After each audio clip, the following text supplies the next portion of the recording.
when you're getting off the dope, yeah, you got these nightmares and things about, it seems like all this shit's coming out, and some of it's way back. You didn't even know it existed, you know, and it's hit you.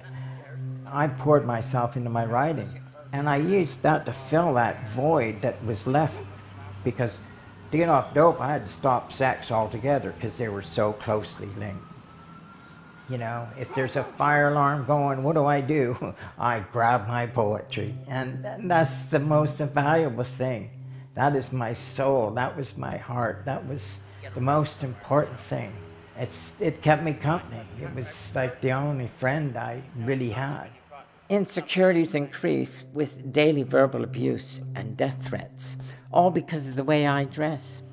Aging tranny bitch queen with A lot of the stuff was pretty dark. That's something, you know, that you're going, what the hell, who wants to read about all this shit, you know?